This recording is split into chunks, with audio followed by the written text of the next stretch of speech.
não parar, não precipitar e não retroceder. Então dizer para esse cara, sabe quando nós vamos parar? Nunca. Nunca na sua porca vida. E aí pessoal do canal, tranquilo? Antes do vídeo, quero pedir a você para ser membro do canal, para ajudar a gente nessa grande luta, que é pela libertação do Brasil do comunismo, do socialismo. Então é isso aí, se inscreva, compartilhe, comente, ajude o nosso canal.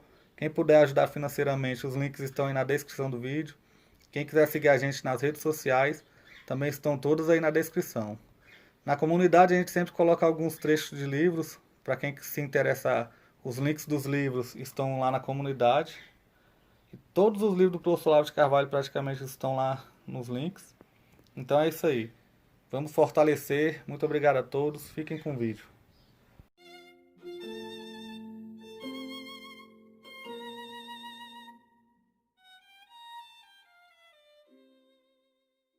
A verdadeira guerra cultural se trava muito abaixo das polêmicas populares e da propaganda, mas num setor muito mais baixo, mais fundamental do que isso, né? Então o pessoal, por exemplo, muita gente leu o meu livro mínimo, outros leram o Imbecil Coletivo, leram os meus posts do Facebook, essa coisa toda, e isso os inspira numa guerra cultural. Mas olha, eu acho que assim, a coisa mais perigosa que eu escrevi não foi nada disso. A coisa mais perigosa foi o livro sobre Aristóteles. Por quê? Porque nós estamos todos acostumados com a ideia das chamadas duas culturas, expressão criada pelo físico e novelista americano C.P. Snow. Essas duas culturas, existe a cultura literária e a cultura científico-matemática, né? E ali e todo mundo aceita isso como se fosse a coisa mais lógica do mundo, né? Então, isso também é baseado na ideia, numa concepção fundamentalmente materialista, né? De que o que existe realmente é aquilo que é objeto da ciência física. E em cima disso, o ser humano, através da atividade do seu cérebro, cria formas culturais, artísticas, linguísticas, etc., que não fazem parte do mundo físico, mas só existem numa esfera mental ou ideal. E se você ler com atenção o meu livro sobre Aristóteles, você vai perceber que essa divisão é simplesmente impossível. Isso aí é você tomar, vamos dizer, preceitos mais ou menos arbitrários e convencionais, como se fossem realidades. Né? Então, a divisão do universo entre o físico e o não físico, ela é puramente convencional, ela realmente não existe. Nós não sabemos onde termina uma coisa, onde começa a outra, e nem sequer conseguimos conceber uma coisa sem a outra. Por exemplo, quando o indivíduo diz o universo físico, ele está designando esse universo físico com um conceito que foi criado pela mente dele, pela mente humana. Quer dizer, o conceito de universo físico não faz parte do universo físico, ele faria parte do mundo mental ou cultural. Então, você imaginar que através desta convenção você está designando uma divisão, uma diferença que existe materialmente na própria natureza, você está muito doido, você está se confundindo completamente. Então, se não apenas assim, toda a ciência física ela faz parte do quê? Do mundo cultural, do mundo mental, não do mundo físico. Então, como é que você pode conceber que esta ciência, por si, ela cria uma hierarquia de realidades? Existe um departamento mais real, que é o mundo físico, e existe um outro mundo que é puramente mental. Se ela própria está neste mundo mental, o que está falando? Tem alguma confusão aí. Então, é evidente que no processo cultural humano, no processo da elaboração do pensamento humano, né, tem de haver uma transição de uma coisa à outra, e tem que haver uma relação entre essas duas partes. Qual é a relação entre o mundo físico, material, e o mundo mental? Entre natureza e cultura, para dizer, né? Ou entre as duas culturas, para usar o termo do C.P. Snow. Então,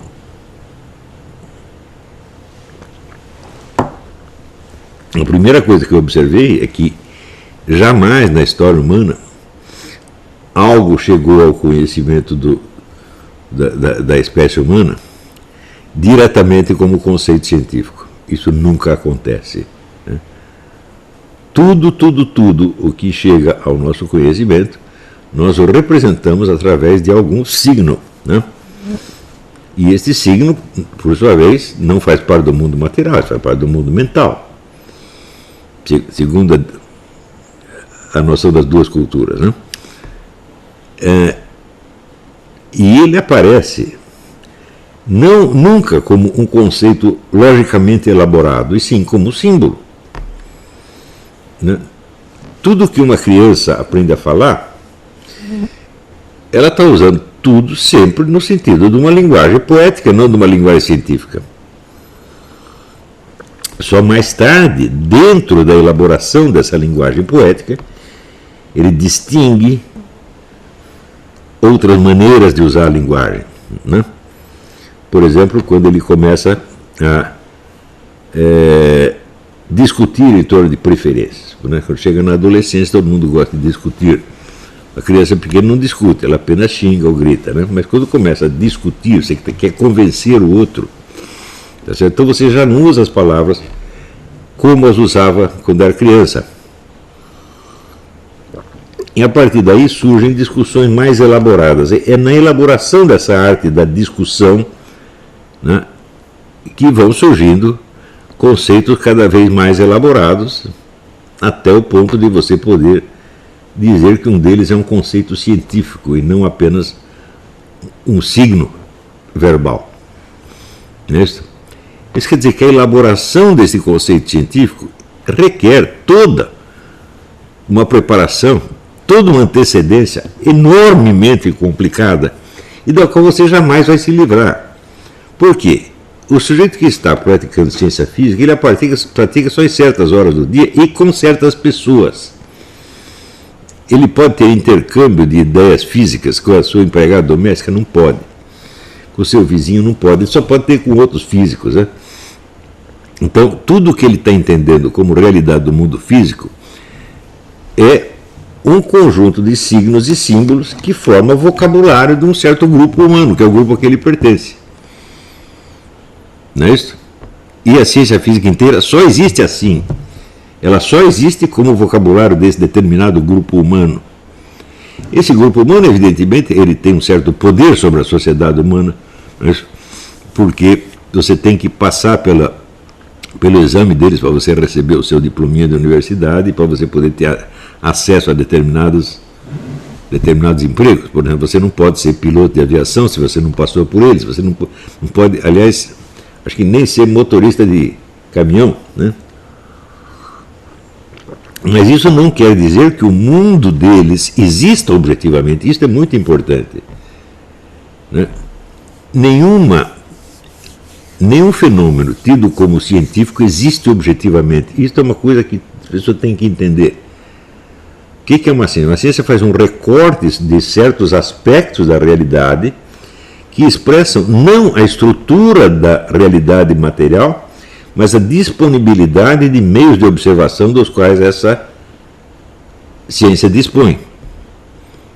Quer dizer, a ciência recorta os fatos de acordo com os meios de estudo dos quais ela dispõe, e não de acordo com a estrutura da própria realidade. A estrutura da realidade não é assunto da ciência física, nem da biologia, nem de ciência nenhuma. Tá certo? Então não pode dizer, nós fizemos esse recorte aqui, nós criamos a noção de ciência física, de fenômenos físicos de acordo com a estrutura da realidade. Então, não. Não dá para você fazer isso. Você tem que ver os meios de observação dos quais a ciência dispõe numa certa etapa do seu desenvolvimento histórico, e você daí recorta os fatos de acordo com aquele critério, ou seja, com a disponibilidade de meios de que aquela ciência dispõe naquele momento. E é isto que você vai estudar. Este recorte, ele nunca é em si mesmo uma coisa natural, real. Por exemplo, se nós decidimos que a ciência física só vai observar do mundo aqueles aspectos que sejam mensuráveis, Quem vai medi-los? Eles já vêm medidos por si mesmos? Não, é alguém que vai medi-los de acordo com critérios e medidas que o ser humano inventou, que os próprios físicos inventaram. Tá certo? Então, você não pode dizer que o universo composto de números e quantidades, que é o universo da física, você não pode dizer que ele existe por si mesmo. Né? Ao contrário, ele só aparece depois que você criou a ciência física e os seus procedimentos de observação e de inferência, etc, etc, etc. Aí sim você começa a ver as coisas de acordo com essa distinção. Então, isso é a mesma coisa que dizer, o objeto de nenhuma ciência existe por si mesmo. Isso aí, desde o tempo do Kant, o Kant mesmo já ensinou isso aí, que é o método que cria o objeto. Não que isso seja assim realmente, mas no universo das ciências é assim que funciona. E por isso mesmo, os cientistas acabam todos virando kantianos, querendo ou não. Então, eles têm o seu método, têm os seus critérios de observação, e isso aí perfila diante deles certos objetos que são acessíveis a esses métodos. Não é isso? E eles vão dizer que esses objetos são a realidade. E digo, oh meu Deus do céu, mas para você chegar até esses objetos, você passou por tantos outros objetos antes, desde que você era criancinha. Você começou mamando a teta da sua mãe e assim foi, né? Até chegar ali. Né? Também já expliquei outras vezes que nenhuma ciência estuda fenômenos concretos, só estuda fenômenos abstratos, quer dizer, fenômenos separados de muitos dos seus caracteres, muitos dos caracteres que os definem. Porque uma ciência não pode estudar nenhum objeto sob todos os seus aspectos simultaneamente. Mas, no entanto, né, quando uma criança está comendo o seu bolo de aniversário, ela está diante do bolo de aniversário que existe para ela sob todos os aspectos que ele tem ao mesmo tempo. Não é um bolo abstrato. Ora, o conhecimento concreto é o conhecimento do ente, dos entes, com tudo aquilo que os define e com todas as propriedades e acidentes sem os quais ele não poderia estar ali. Isto é a realidade concreta, não é isso? E é isto que nós temos acesso em toda a nossa experiência humana. Não é isso? É daí que nós vamos separando alguns objetos e recortando até fazer deles objetos de uma determinada ciência. Não é isso? Então, por exemplo, se você vê, se você lê as regras do método sociológico do Emile Durkheim, como é que ele vai definir o que é um fato social? Diz, um fato social é algo que pesa sobre todos os membros de uma sociedade sem que nenhum deles esteja produzindo aquilo. Então, o fato social é aquilo que, por assim dizer, numa sociedade existe por si sem autor. Agora, espera aí. Isso quer dizer, por exemplo, que o Código Civil não é um fato social. Porque o Código Civil alguém inventou. O assassinato em massa não é um fato social. Porque existe assassinato em massa porque alguém o praticou, e assim por diante.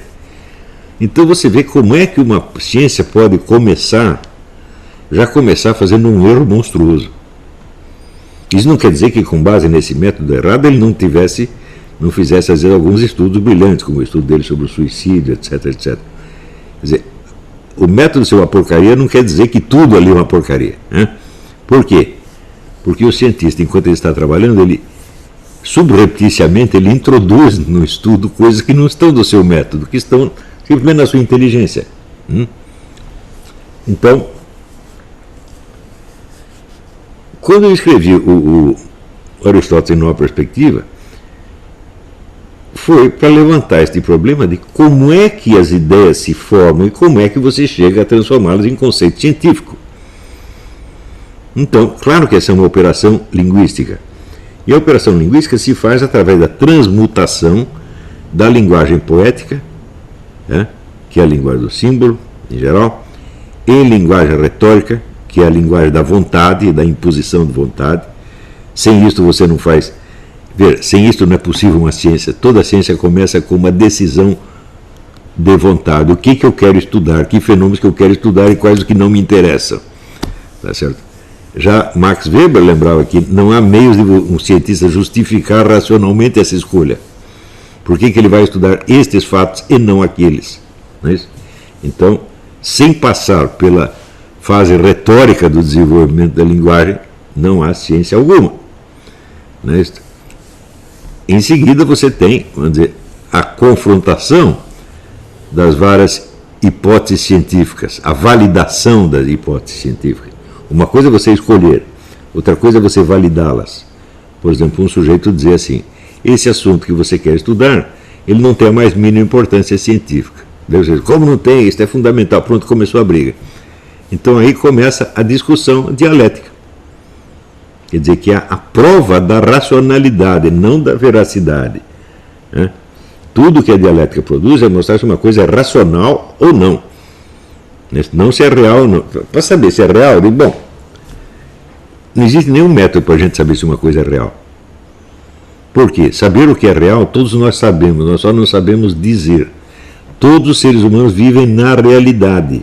Eles não conseguem expressá-la totalmente, mas a realidade não está aí para ser expressada. Ela nos contém. Ela não é um conteúdo de consciência nosso, portanto nós não podemos expressá-la. Então, esta fase da discussão dialética, então, ela torna os objetos acessíveis ao estudo racional. E a partir daí, você elabora tentando chegar a provas definitivas. E esta prova definitiva é exatamente o objeto da última ciência da linguagem, que é a lógica que Aristóteles chamava de analítica. Né? E aí, pessoal, estamos mandando aí caneca para todo o Brasil. Muito obrigado ao pessoal que ajuda o nosso canal aí adquirindo as canecas. Também é uma forma da gente interagir. Muito obrigado. Também valeu aí pelas dicas, pelos comentários aí positivos ao nosso canal. Muito obrigado mesmo. Isso aqui é uma forma da gente manter o canal no ar. Tranquilo? Tamo junto aí, galera. Forte abraço. Muito obrigado a todos. Quem quiser é só encomendar. Essa daqui já vai para São Paulo, Rio de Janeiro. Todo o Brasil a gente manda. Valeu, tamo junto.